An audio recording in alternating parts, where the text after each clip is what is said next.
မင်္ဂလာပါရှင်ဆရာမကရွှေမိုးစာတာဗီဒီယို page ကဆရာမတော်ဆွဆွလိုက်ပါအခုဆရာမကနောက်ထပ်ဖွင့်မဲ့သင်တန်းအကြောင်းလေးကိုပြောပြချင်လို့ပါပထမပိုင်းမေလ9ရက်နေ့ကဖွင့်ခဲ့တဲ့သင်တန်းအမှတ်စဉ်9လေးကတော့အခုဖွင့်လင့်သင်ကြားနေပြီဖြစ်ပါတယ်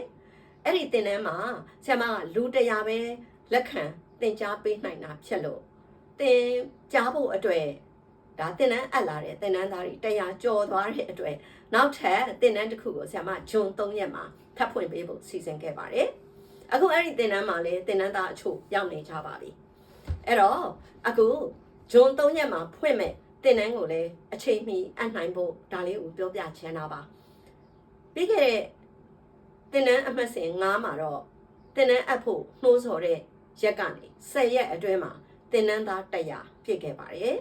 ဒါကြောင့်အခုဒီသင်တန်းမှာလည်းပဲသင်တန်းသား100ပြည့်ပြီးသွားရင်နောက်ထပ်သင်တန်းကိုစောင့်ဆိုင်နေရမှာဖြစ်လို့ဒီသင်တန်းမှာအချိန်မီအပ်နိုင်ဖို့ဒါလေးကိုပြောပြချင်တာပါဆရာမက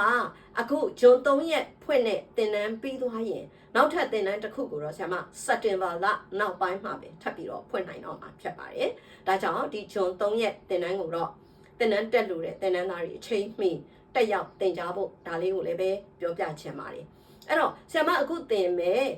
တရိစကစာတာအဟောပညာသင်တန်းကဘေးရင်ကိုမေးပဲမေးတတ်ပါတယ်ဘေးရင်ပညာနဲ့ပတ်သက်ပြီးဘာမှမသိပါဘူးဆိုတဲ့သူတွေပါ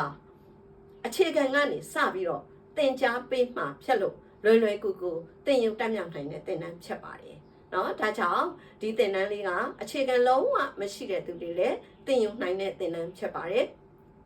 အဲ့တော့သင်တန်းကိုဂျွန်3ရက်မှာစတင်မယ်ဒါ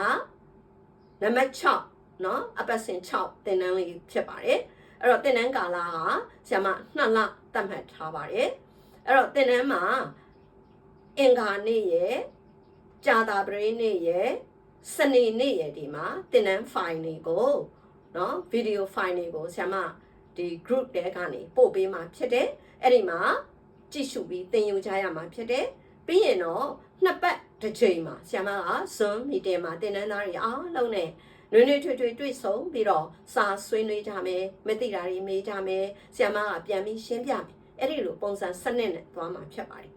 ဒါကြောင့်သင်တန်းသားတွေဘက်ကဘာလိုအပ်လဲဆိုတော့ Telegram group တဲကိုဝင်နိုင်မှုအတွက်ကိုစီသင်တန်းသားတွေမှာ Telegram account တစ်ခုစီရှိနေရမှာဖြစ်တယ်နောက်ပြီးတော့မိမိရဲ့ဖုန်းဒါမှမဟုတ်ရင်ကွန်ပျူတာမှာဒါ Zoom app တစ်ခုကိုလည်းပဲကြိုတင်ပြင်ဆင်ထားပြီးသားဖြစ်နေဖို့လည်းလိုပါတယ်နော်အဲ့တော့သင်တန်းကြီးဘယ်လောက်လဲဆိုရင်ဆရာမကဒီသင်တန်းကိုသင်ထောက်ကူစာအုပ်တွေနဲ့တွဲပြီးသင်ကြားပေးသွားမှာဖြစ်တယ်အဲ့ဒီသင်ထောက်ကူစာအုပ်တွေအပါအဝင်သင်တန်းကြီးအားလုံး9000သတ်မှတ်ထားပါတယ်နော်အဲ့တော့သင်တန်းအပ်မယ်ဆိုရင်တော့ဆရာမရဲ့ရွှေမိုးစာတာဘေးတင် page ရဲ့ Messenger မှာလာအပ်လို့ရတယ်ဆရာမရဲ့နော်ဖော်ပြထားတဲ့